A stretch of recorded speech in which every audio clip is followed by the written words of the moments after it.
see better. So I can take his seat for now. So we're going to try to run through the state of the city here. It's probably a little bit longer than the 30 minutes, so we're going to go pretty quick here. First of all, you'll notice once we start that you've never seen a PowerPoint quite like this before. And I know Miles is in the back there. I'd just like to give him special recognition. Because what you'll see is there's actually a video that runs in the back of the PowerPoint slides. So the first impression of the city is something that we're working on day in and day out. And in 2016, the theme of the State of the City was there's something special about Medina, and this is really just an advancement of that, because one of the things that's special of Medina is a culture of caring. So the first impression of the city is something that we're always working on. The community government model that we stress day in and day out is treating everybody the way we would want people to be treated, how we would want our own family members to be treated. Training the staff with street defects, building code violations, fire code violations, and reinforcing with everybody that the city is everybody's responsibility, and it's a very collaborative approach. Reasons that why Medina is such a great place, living in Medina. We have great schools, great medical facilities, great parks, and of course our newly renovated pool is a great asset to the city. Working in Medina, we have the lowest income tax rate in the county, one of the lowest in the state. Starting a business in Medina, we're very business friendly. Our processes, we have job creation grants to help with the startup of the companies. We have a vision. The vision of the future of Medina is perpetual improvements. We're always looking at what else can we do. And one of the things I think that really sets the city aside from anybody else is the collaborations that we have, which include the city with the chamber, Main Street Medina, our school system, the library, the medical facilities. As you'll see through the slides here, we're all working together day in and day out. A culture of caring is really about empathy. When people bring their concerns to us, having compassion while we're listening to their concerns, and really listening and trying to address them. And again, this is what makes us different. And a couple recent examples. In June of 2017, we had a lady who was at a medical facility up in Cleveland. Her husband's confined to a wheelchair. They had left the garage door open. A raccoon gets into the garage, tears up the trash, and then opened an open window of their van. And now the raccoon is literally in their vehicle. And generally, with the public, we would refer them to an animal control officer for a call such as this. But with the husband being disabled, the wife being concerned, being out of the city and not able to help, Lieutenant Burke-Bickler actually responded to the scene with the garage door closed, was able to get the raccoon out of the van and kind of cornered to where one of the teenagers could then move the van out of the garage. So now he was dealing just with the raccoon and not with trying to maneuver around the van. And he was able to grab it with the noose pole that we use for dogs at times we have to capture, and was able to safely, without having to dispatch the animal, move the animal outside. A month later, in July of this year, an elderly resident called and was talking about a wasp nest in a tree in her yard, not in a tree lawn where we would be responsible. And generally, we would describe to them how to spray it. Let the wasp killer get into the nest and consume the bees or wasps, and then to simply cut the branch into a garbage can and put a lid on it. Well, with her elderly state, she was not able to do that, not getting a ladder, not get close enough to the tree to spray the nest. So Nino physically went down with our spray, our ladder, and took care of that for her.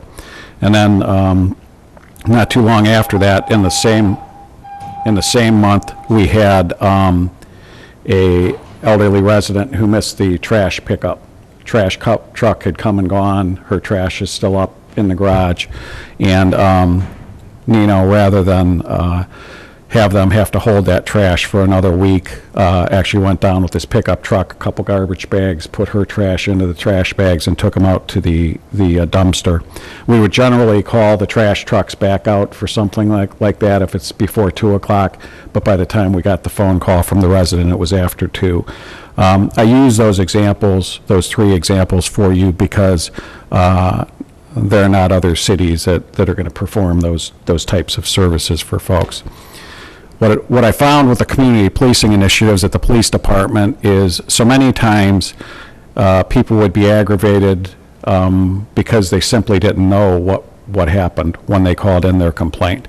And I call that knowledge of results. It's important that we let the persons know, what we did with the complaint, if we can help them, if we can't help them, why we can't help them.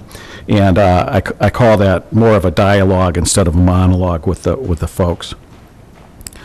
We've established a city hall that's friendly. We hold the reserved parking spots for visitors. We greet visitors as they come in, ask them if they need assistance. We've hung the signs around here for the most frequently visited offices to make them easier for folks.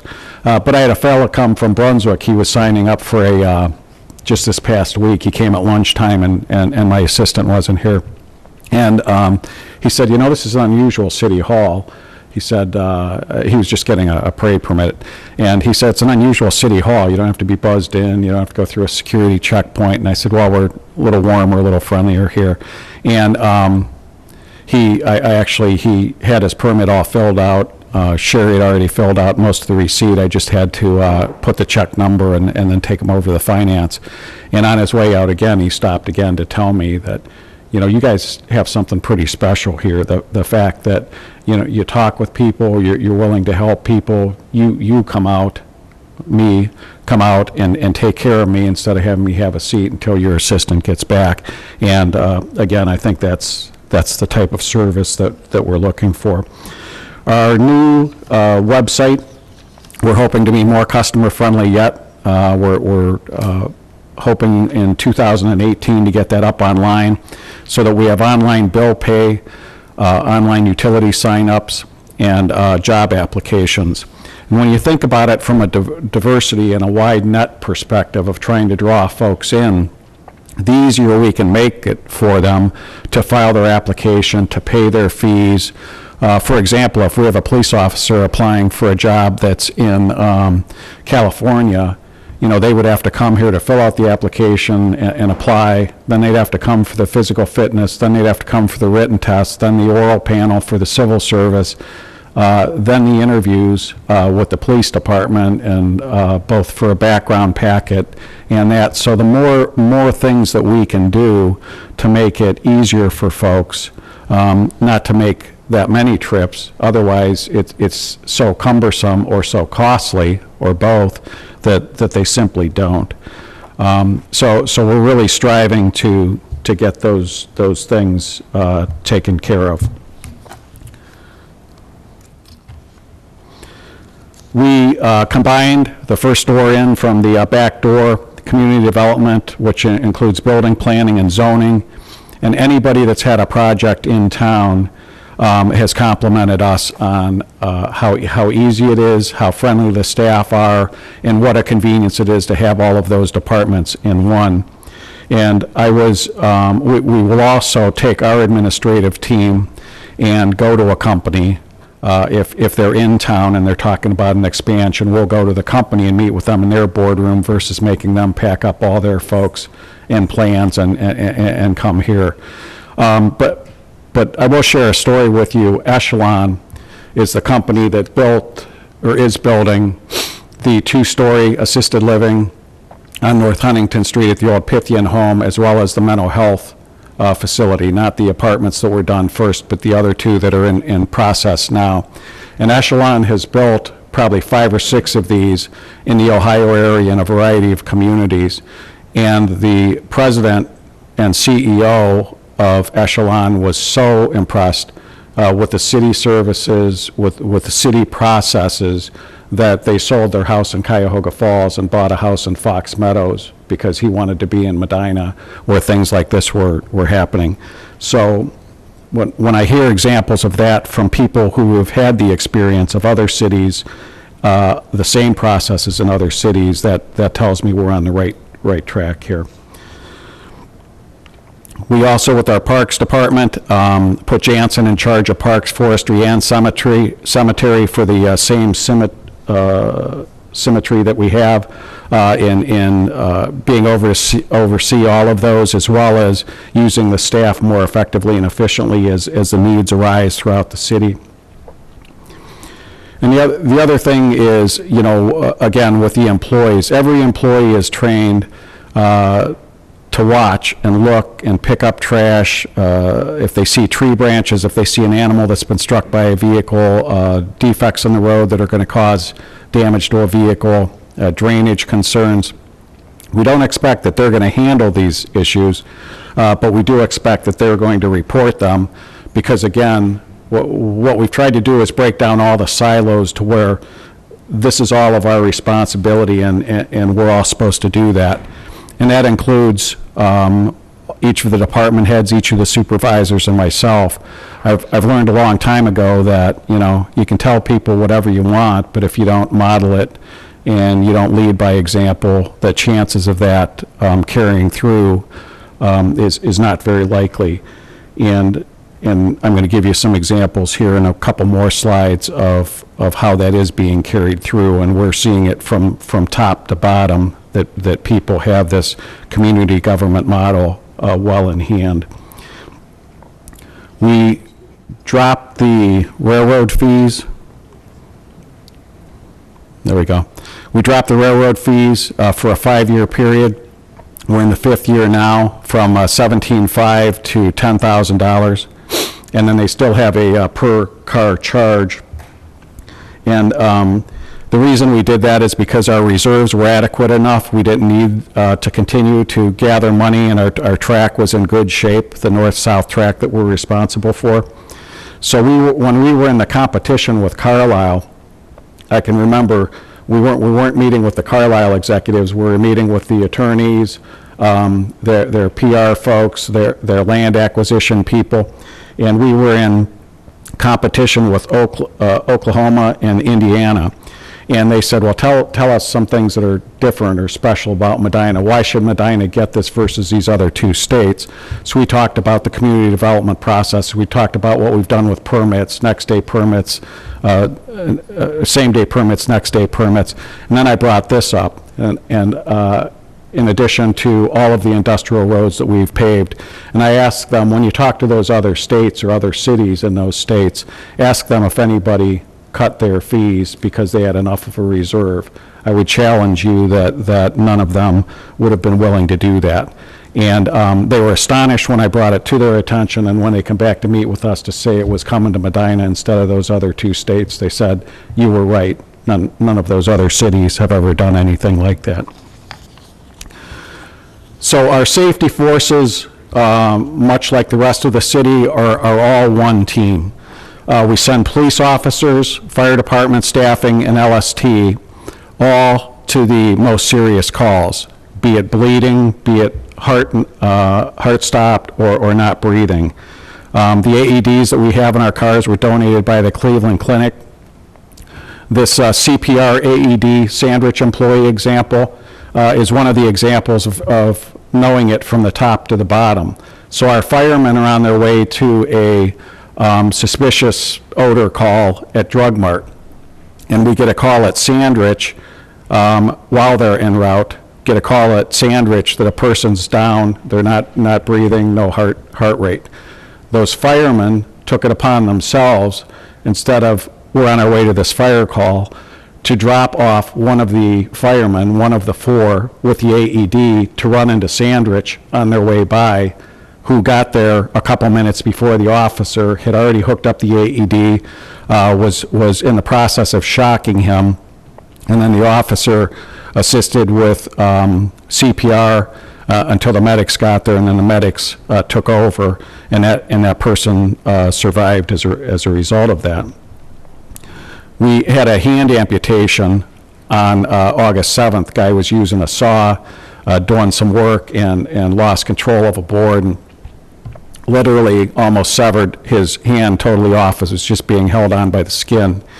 The officers got there within a few minutes. Firemen, LST, put the tourniquet on so the person didn't bleed out on us.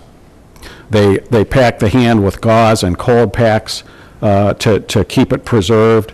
A person was taken up to Metro, and the hand, the nerves, if you think about what all has to happen with that, the nerves, the blood vessels, the tendons all have to be reattached, and that person in several days was released from Metro Hospital.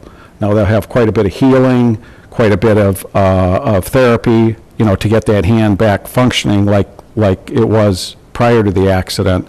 But that example, the example of the boy that was struck with the car on our square, the example of the man who nearly cut his upper arm off at the PAC Center cutting concrete, each one of those examples are people that would have likely bled out before the squad ever got there to assist them. In our case, we have first responders, both police, fire, and LST, all trained, all know what to do, and we're preserving lives day in and day out as a result of that training.